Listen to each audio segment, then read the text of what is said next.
Jeremy Scahill is author of Blackwater, The Rise of the World's Most Powerful Mercenary Army. He is an award-winning investigative journalist and correspondent for the national radio and TV program Democracy Now! He is also a Puffin Foundation Writing Fellow at the Nation Institute. Well, thank you all. Is this fine, the microphone? I talk loud in general, so. Yeah, closer, you think? Sorry about that. Luis and I have the same issue, I guess. I first want to say that it is... contractor problems. Contractor problems, yes. Blackwater provided the security for the microphones today. You know, when I've been running around the country over the past year talking about Blackwater, I've been approached numerous times by people who sort of say, you know, aren't you afraid that somebody's going to bump you off? You know, because these guys are, you know, tough guys with guns and stuff. And I've started saying to people when they ask, you know, do you have any protection? I say that my protection is the fact that IVAW is standing against the war, because.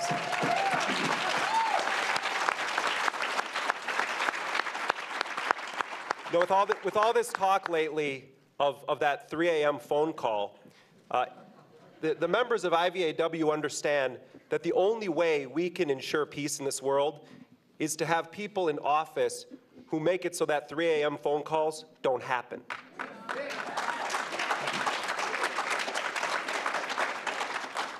I also want to say I'm incredibly humbled to be here among you and to have been invited to come and join you today. I also want to thank personally the members of IVAW, and I've had a chance to meet many of you over the course of my travels, for being so clear on something that even sectors of the peace movement have been unable to be clear on, and that is that there needs to be an unconditional, immediate withdrawal from Iraq and a payment of reparations to the Iraqi people.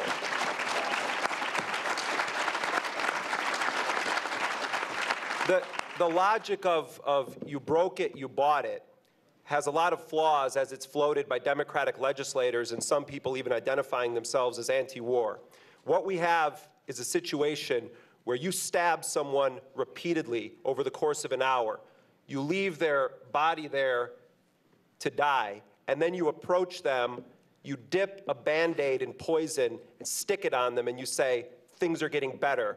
This person's going to be cured. That's where what the break it, bought it logic leads to. The reality is that as long as there is 10 or 20 US soldiers in Iraq as an occupation force, there will be the incredible violence suffered by the Iraqi people that we see right now. It will continue to be flypaper for those who want to attack US soldiers. It will continue to give Iran a much greater hand in Iraq. There are very mainstream, to use their phrase, reasons why the United States should not be in Iraq right now. But that's not the focus of what I want to talk to you about today. I've been investigating Blackwater for several years now, and I want to tell you a couple of stories from the recent investigations that I've been doing, not so much focus on what I've been talking about over the past year. And I want to begin with an incident that I'm sure many of you are familiar with. It happened on the afternoon of September 16th, 2007 in Baghdad's Nisour Square. A young Iraqi medical student named Haitham al-Rubai, who's 20 years old, was driving his mother, who also was a doctor. They had just dropped off his father, himself a doctor. Medicine was in his DNA. They got into the square that day. They were going to be running some errands, dropping off college applications for his sister. And when they pulled into the square, at the same time that they arrived, a convoy of vehicles approached going the wrong way on a one-way street. I'm sure this story sounds familiar to soldiers who were in Iraq. These vehicles, which were reportedly South African Mamba armored vehicles, entered Nisour Square. They drove the wrong way down a one-way road. Iraqi police scrambled to cut off traffic, as they often have to do, not for the protection of the armored vehicles, but for the protection of Iraqi civilians who may have the lethal misfortune of getting too close to these vehicles. One car was unable to stop quick enough, and one of the gunmen atop the South African Mamba armored vehicle shot a bullet right through the head of the 20-year-old medical student. His car came to a semi-stop, but it was an automatic transmission car, and it kept rolling a bit toward the armored vehicles. His mother was clutching her son's bloodied body. Iraqi policemen ran over to her, and they heard her yelling, my son, and they tried to pull the woman from the car and to stop the vehicle. They saw men in the other armored vehicles aiming their weapons at the vehicle. The Iraqi policemen were yelling at them not to shoot, that they were civilians in the car. And then the men inside of the armored vehicles continued to light up that vehicle, and they blew up the car with the mother inside holding her dead son's body. They launched some kind of projectile at the vehicle, and it engulfed it in flames, and the mother and her son were melded together. Their flesh melted into one another. That was the beginning of a 15-minute shooting spree, during which 17 Iraqi civilians, among them very young children and women, were killed. Several of the Iraqi victims, all of them civilians, were shot as they were running away from the scene or as they sat trapped in their vehicles. The shooters that day in the square were not US soldiers, at least not on active duty, nor were they Iraqi insurgents. They were heavily armed mercenaries who worked for Blackwater USA, recently renamed Blackwater Worldwide. In the aftermath of that 15-minute shooting spree, the Iraqi government was under the mistaken impression that it was sovereign and ordered Blackwater to leave the country. For 3 days, Blackwater stopped escorting US officials in and out of the Green Zone. Their operations were shut down. And what that meant was that the Green Zone was turned into the Green Zoo. Not a single US occupation official that was non-military was able to leave the Green Zone because Blackwater was not guarding them. So central had that force become to US occupation activities. And an indication of how important Blackwater was to the White House at the time, when Condoleezza Rice called Prime Minister Nouri al-Maliki ostensibly to apologize, she made it clear to him Blackwater would be going nowhere. The Iraqi government interviewed witnesses, and they issued their repeated demand that Blackwater leave, and then they, said that they intended to prosecute the killers as murderers in Iraqi courts. Now, well, hold on a second.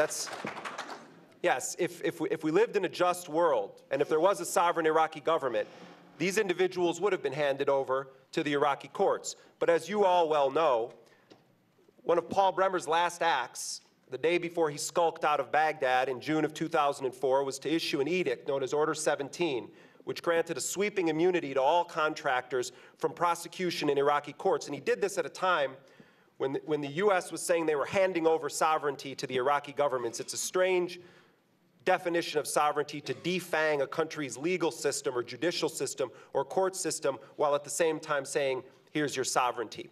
What we saw in the aftermath of Nisour Square was pushback from the White House. Within 3 days, Blackwater was back on the streets of Iraq, armed and dangerous. They remain there to this moment. Their contract is up for automatic renewal in May. Unless someone makes the decision to cancel it, it will be automatically renewed. The State Department began a cover-up of those killings and an attempt to immunize the individual shooters from prosecution on orders from the Bush administration, from the highest levels of power in Washington. I don't have a tremendous amount of time, so I'm going to streamline some of what I was going to talk about with this cover-up. The State Department offered the individuals who did the shooting that day from Blackwater in the Square something called limited use immunity, which is very rarely handed out before you figure out who the guilty parties are. And basically what it said was, you talk to us, and nothing you say can or will be used against you in a court of law. That was one of the ways Oliver North got off after Iran-Contra, was because he had been given this immunity, and then later his lawyers argued that prosecutors used that information he provided with his immunity to bring charges against him, and that's how he got off the hook. So the State Department, within hours of this shooting, offers the shooters that limited use immunity. And what that means now is that the FBI, as it investigates it, cannot use any of that information that these individuals gave to bring any charges against them. Now, if you have any faith in the Bush Justice Department's ability or willingness to prosecute politically connected corporations, you probably weren't invited here, and I look forward to your disruption in a few moments. But what we saw was that you have a crime scene where you have 17 civilians that were gunned down, apparently in cold blood, with no provocation whatsoever. The chief law enforcement entity of the United States government is the FBI. They were not sent in to investigate for a full 2 weeks. While that crime scene was contaminated, while witnesses were not taken in for questioning, while the individuals had been granted some form of an immunity. And in fact, when the FBI finally got around to being sent over there, it emerged that Blackwater was actually going to be guarding the investigators for the FBI until Senator Patrick Leahy stood up and said, "This is insane. The accused killers and their friends are going to be guarding the investigators?" You see that this is the reality. You know who guards Nancy Pelosi when she goes over to Iraq? Blackwater. How on earth are we going to have an aggressive congressional investigation against these guys when Congress people go over there and depend on them to stay alive? That's how deep this has cut. But something interesting happened. The Iraqi government did an investigation that was maligned left and right in the press. The corrupt, and I concur with what Luis was saying, the corrupt Iraqi Interior Ministry. And I think there's a lot of reason to be suspicious of what the Iraqi Interior Ministry says. But in this case, what the Iraqis accused Blackwater of doing was corroborated not by the State Department, who employs Blackwater and depends on its mercenaries to keep its forces alive, not by the Bush White House, but by the US military. The Army sent investigators there almost immediately. In fact, they were there within 12 minutes of the first death that happened in the square that day. They investigated it. And what the US military determined, and this got almost no publicity whatsoever except for one story in the Washington Post, is that all 17 of those Iraqis were killed as a result of unjustified and unprovoked fire, and they said that it was criminal conduct. That was the military investigation. When the FBI, and what the military did, what the Bush White House and its State Department should have done immediately, they interviewed Iraqi witnesses. They interviewed Iraqi police officers on the scene. They interviewed people who themselves had been shot. They interviewed some of the individuals who had taken part in the melee that day. We also discovered that apparently one Blackwater officer was so horrified, Blackwater mercenary was so horrified at what was happening that he turned his own weapon on another Blackwater guy and told him to cease fire. That's how out of control it had gotten. So the military does its investigation. The FBI finally gets over there, and I was very skeptical of what the FBI was going to find. But what was incredible is that the FBI leaked some of its findings to the New York Times, and we understand that the FBI says that 14 of those 17 deaths were as a result of unjustified and unprovoked fire. The military in return said that the FBI was being too generous to Blackwater. And so what happens now? Where are the individuals who gunned down these 17 people? They're walking around as free people. They'll never be handed over to the Iraqi legal system, and they may never be prosecuted in this country because the laws on the books right now in the United States are such that if you're a soldier and you murder someone in Iraq, you could be court-martialed, clear as could be. There have been at least 64 murder-related courts-martial in Iraq. I think the number is probably much greater now, which I think is shockingly low. I think that there's been a lot more murder in Iraq by US soldiers, and it needs to be prosecuted. Not a single armed contractor has ever been prosecuted for any crimes in Iraq whatsoever. Not jaywalking, not murder, not torture. Only 2 contractors of the hundreds of thousands that have gone in and out of there over the course of 5 years have ever been charged with any crime. One of them was an individual who pled guilty to possession of child pornography images on his computer at Abu Ghraib prison. How about the contractors who participated in the torture at Abu Ghraib prison? This guy goes down for having porno images on his computer, a moral crime in the eyes of the Bush administration. And then you have another prosecution of an individual who allegedly stabbed a coworker in a kitchen, a KBR person. That represents the entirety of prosecution of the private army that the Bush administration has deployed in Iraq. Blackwater is not the biggest of these companies. It's not even the most profitable. It's sort of like a high-end boutique on a strip full of Walmarts. It's the Maserati of the industry. But right now in Iraq, as Luis said, you have somewhere between 150 and 160,000 US soldiers who wear the United States flag. You have 182,000 private contractors, and that doesn't even count the armed ones. They work for 630 corporations on the US government payroll. They draw personnel from 100 countries around the world. In addition to that, you have 170 mercenary firms operating in Iraq. I want to repeat that. There are 170 companies that provide services like Blackwater's in Iraq right now. That's almost as many nations as there are registered at the UN. What does that say about the discussion that we, all of us, I think, have about Iraq being a model? You know, the role of the US military in Iraq, one of the main roles that the US military has played in Iraq has been to ensure that US war corporations make a killing off of that war.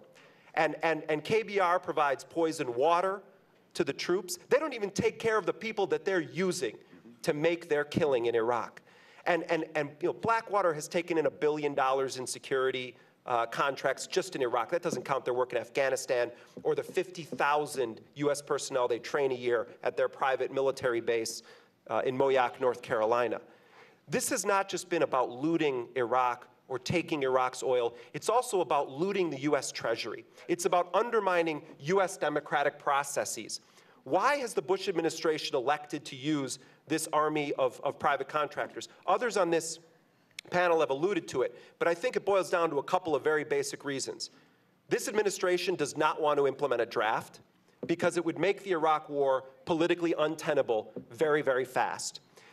They don't want to deal with the messy process of parliamentary democracies in countries around the world whose citizens are opposed to the Iraq invasion in order to coerce or co-opt them into participation in the occupation, or in that case, the invasion of Iraq.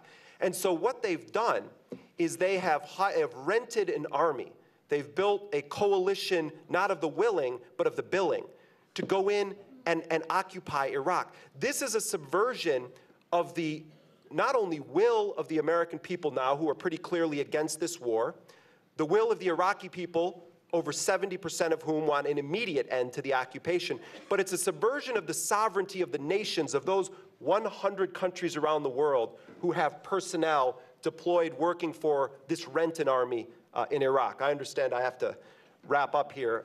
I got to about a fraction of what I wanted to say, but I want to wrap up by talking about something that I think is of crucial importance right now, and that is looking at the election campaign in the context of what's happening right now in Iraq. The role of people who want an end to the war in Iraq, an end to the occupation of Iraq, is not to drink the Kool-Aid of Hillary Clinton or Barack Obama.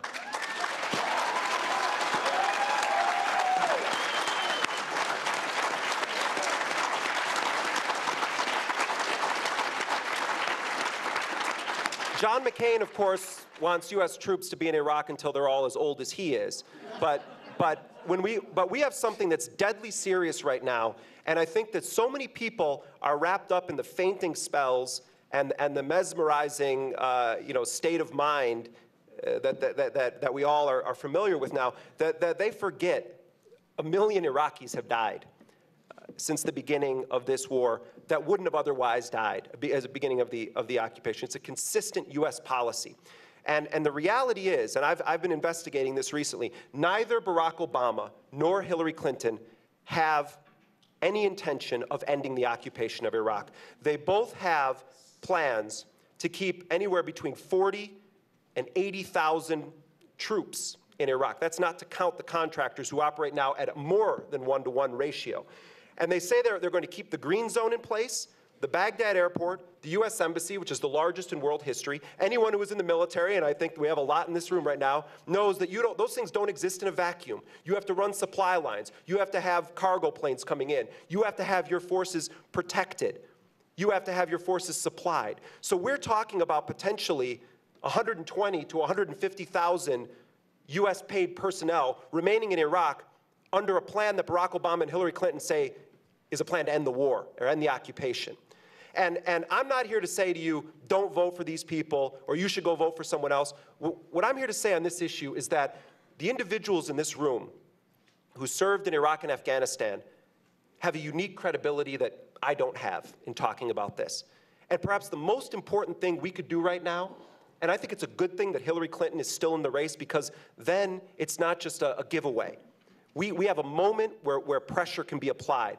And I think it's so important to push them now, not in November, not wishful thinking that something good's going to happen down the line, but to get them to back off of their continuation occupation plans, back away from it, and support immediate unconditional withdrawal.